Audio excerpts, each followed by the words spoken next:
Douglas Allen Bickford. Today's date is the 22nd of July, 2022 at about 8:45 a.m. here in Klamath Falls, Oregon, my hometown. Broadcasting live from my 105-year-old house.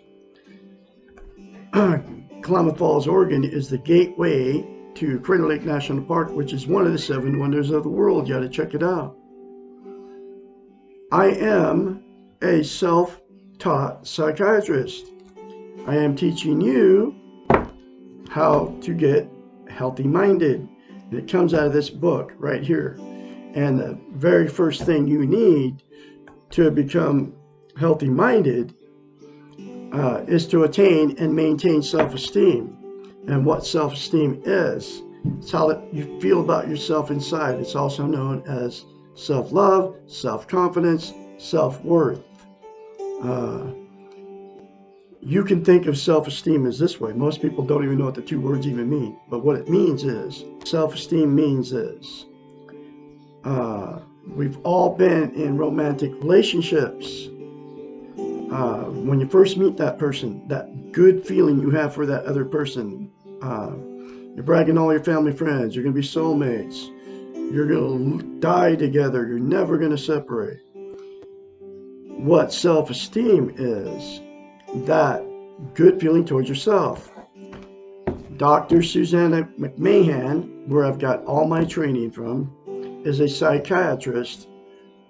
She's 73, lives in Madrid, Texas with her husband, has a doctorate in psychology, also has a master's in philosophy, has had thousands of clients throughout her career. I don't know what she's doing now, but anyway, I am her spokesperson. People would pay her big bucks back in the 70s, 80s, 90s to fix their unhealthy mind. As a psychiatrist, there's absolutely only one way that you can get a healthy mind, and that's to attain and maintain self-esteem. She had to come up with a concept to get her clients to give themselves self-esteem. And here's that very simple concept. It's called mirror therapy. You look yourself in the mirror, say 4 things. I love you. I love my inner child. I'm worthy to be loved. Worthy to love. I am full of goodness. Those 4 things to yourself in the mirror will give you self-esteem instantaneously. But to maintain it, you have to practice it. It's like lifting weights. Okay? If you stop lifting weights, you'll have to start over again from scratch. Self-esteem is the exact same thing for the brain. Okay? So you'll have to say those things daily to yourself in the mirror for the rest of your life, literally. Take you less than 10 seconds. I love Douglas Allen Bickford. I love my inner child. I'm worthy to be loved, worthy to love. I'm full of goodness.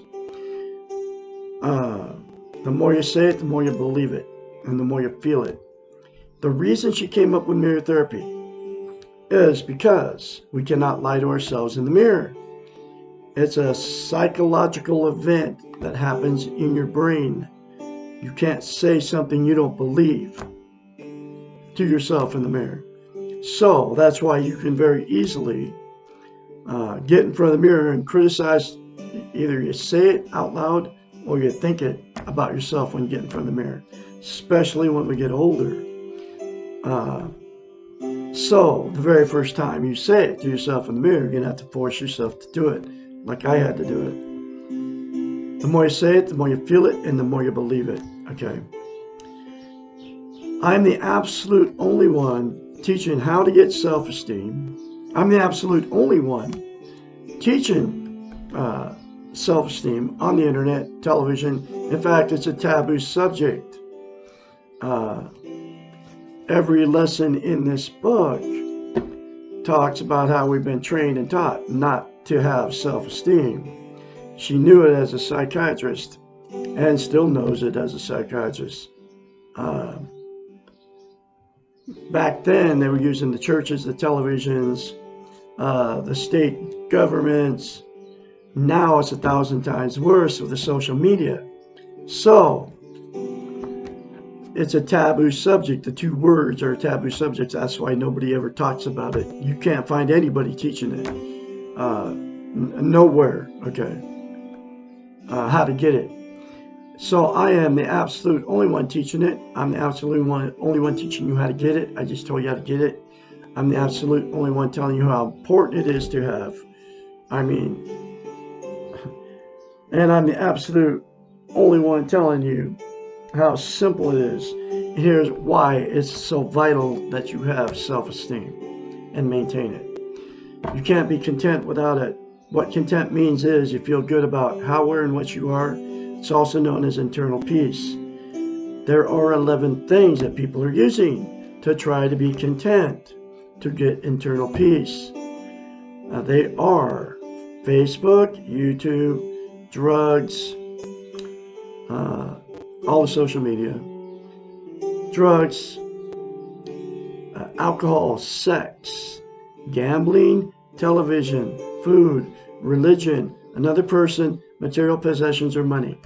Those 11 things are outside of yourselves. They're known as externals. They will make you feel content, good, temporarily, but it never lasts. There's absolutely only one thing that's going to make you content permanently, and that's to attain and maintain self-esteem by the 4 things to yourself and mirror daily without fail. Okay. The other reason it's so vital as a human being to attain and maintain self-esteem, because we can't love or be loved without it. So what happens is 2 people without self-esteem will attract each other. So you'll either marry him or you don't marry him. After the good feeling goes away that you had for that other person when you first met him, that's when the fights and the arguments start, the cheating, the drug and alcohol use, getting in the car, going down the road. I got to get away from this person. You go to therapy, nothing works. The apologies, but the name calling and all that just keeps happening. You go to your family and friends, telling everybody how terrible these people are to you. And then what happens because of that is you'll divorce or separate. And then the same 2 people will go jump back in another relationship, and the exact same thing will happen. That's why I've been married 4 times. That's why you've been married more than once. That's why I've had many failed relationships, and it's why you've had many failed relationships. The second thing that'll happen, 2 people that got together with no self-esteem, you'll stay in that relationship forever. And even though both the people know it's bad, the sexual, emotional, and physical abuse goes on for years, and everything gets swept under the rug by the family members, and then it becomes a dysfunctional family at that point.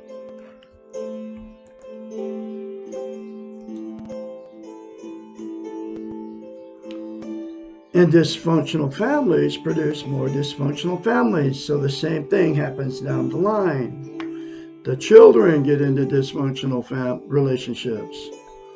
And so the cycle continues, right?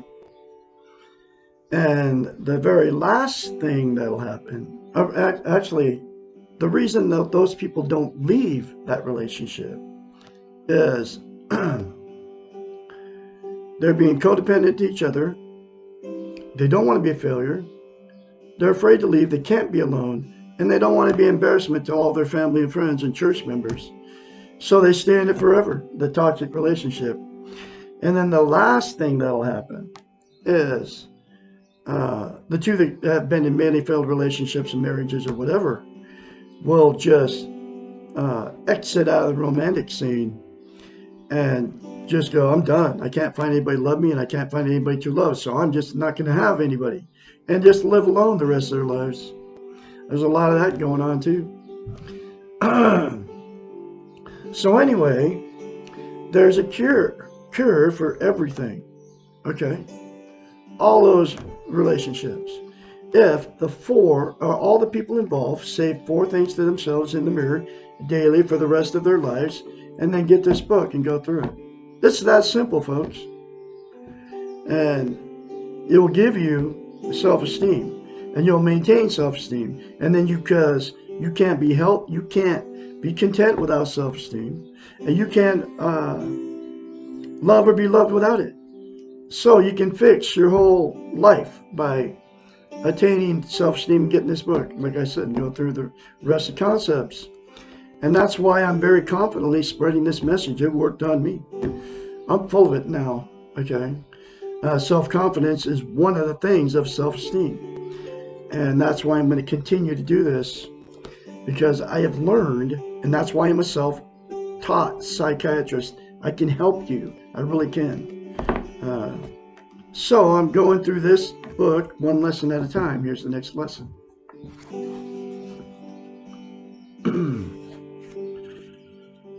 Why can't I have a good relationship? Lesson 63. This question is frequently asked by those who are desperate for someone to love them and for someone to accept them as they are and to fill their needs. This is too much to ask of anyone else. The paradox here is that no one else can give us what we are not willing to give ourselves. If we love ourselves, accept who we are right now, and fill our needs, we will not be desperate for relationships. This is what has happened to me. And that's why I'm teaching it. Try to get you to get it too. We will not be desperate for relationships when we are not needy or desperate. And when we are not needy or desperate, good relationships occur. If we do these things, love ourselves and take care of our needs, we will not need to be in relationships. We will be okay with ourselves. If we're not okay with ourselves, we will be attracted to relationships that are destructive, and others who are not okay with themselves will be attracted to us, just like I just said. It is almost if we were invisible to ourselves, but visible to others, neon signs on our foreheads, which attract others with the same signs. If we have self-esteem, we attract others who also have it. If we do not love ourselves, we attract those who do not love themselves, just like I said, okay? And all my training, like I said, comes from her. And she's a psychiatrist, folks. It's all true. I have not jumped back in another toxic relationship, and I've been married 4 times. Because I attain and maintain self-esteem on a daily basis by saying those 4 things to myself in the mirror. And going through this book, okay, and teaching you how to get it. Good relationships are comprised of healthy people. A relationship cannot make the people in it healthy. If you're looking for someone else to take care of you or make you happy, the person you will attract will most likely be looking for someone to make him or her feel loved. I've done it 4 marriages, folks, and they've all turned up disastrous. And there's many of you in the same boat out there. The relationship that follows will not be healthy. Both of you will get caught in a vicious and destructive cycle of trying to get your own needs met by someone who is also very needy. Oftentimes, the only way out of the cycle is to end the relationship, which I did my 4th marriage. And if you do not learn how to correct this by taking care of yourself before you begin a relationship, chances are that you will repeat the cycle over and over and over and over again. That's why you've been married more than once, okay? Call it relationship jumping. We have not been trained, and here's where that training comes in. We have not been trained to know how to have a good relationship. Unless we are very lucky, most of the relationships around us are dysfunctional. Most. You're talking billions of people on the planet. and frequently destructive to the participants. I know somebody that's married 70 years. In fact, it's my ex-mother and father-in-law. They hate each other, but they stuck it out because they're being codependent on each other. And they produce dysfunctional families down the line. I was married to her daughter for 16 years, and it was dysfunctional. I married this woman after 3 days, okay? And for 16 years, it was a dysfunctional relationship. And then I turned out 2 dysfunctional children who are now in destructive relationships with 2 people. Alcoholics, drug addicts, and not my grandchildren are all the same, okay? And now I got great-grandchildren in the same boat, okay? So the cycle continues. The buck stops with me because I broke the cycle. But now that's why I'm here teaching, being a self-taught psychiatrist, trying to help you so it doesn't happen to you too. And I'm going to keep spreading my message. It's my life's work.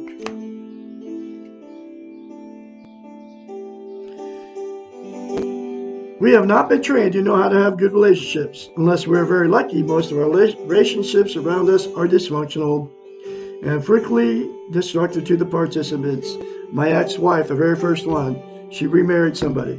She's still with this guy, but it's been a dysfunctional relationship for like 25 years.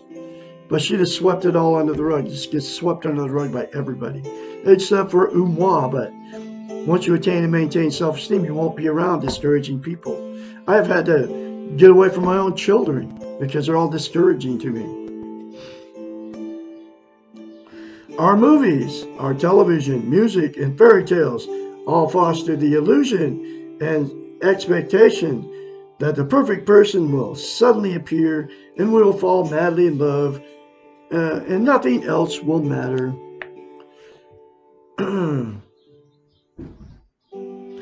This fantasy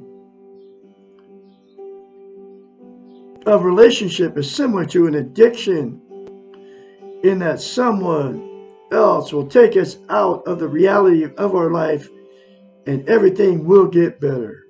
If we believe this fantasy, we will quickly discover that the price for the high is not worth the low. It's so true too.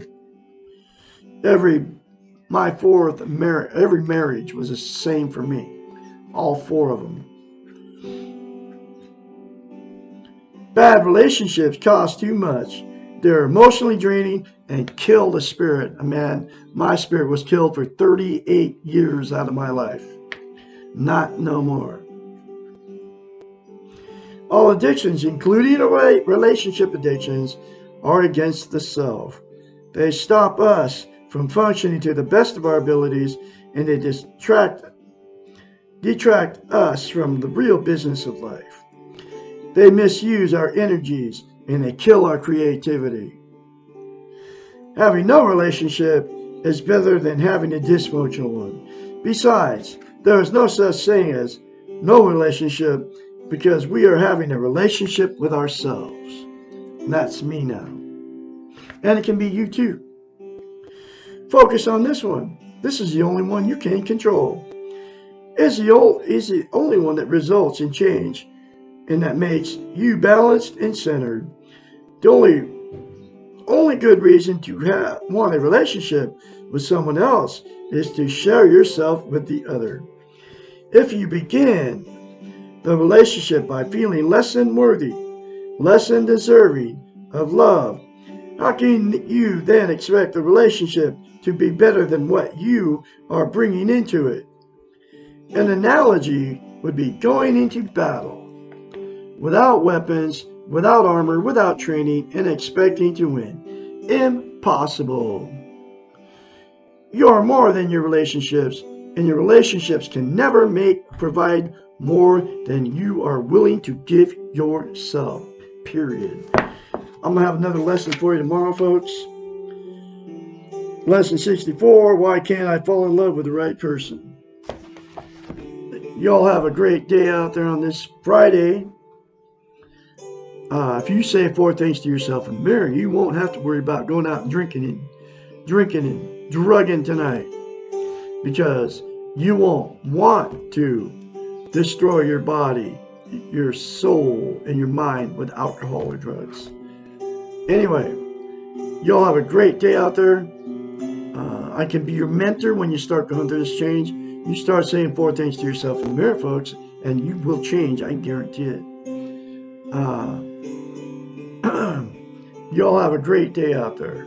I'll talk to you tomorrow.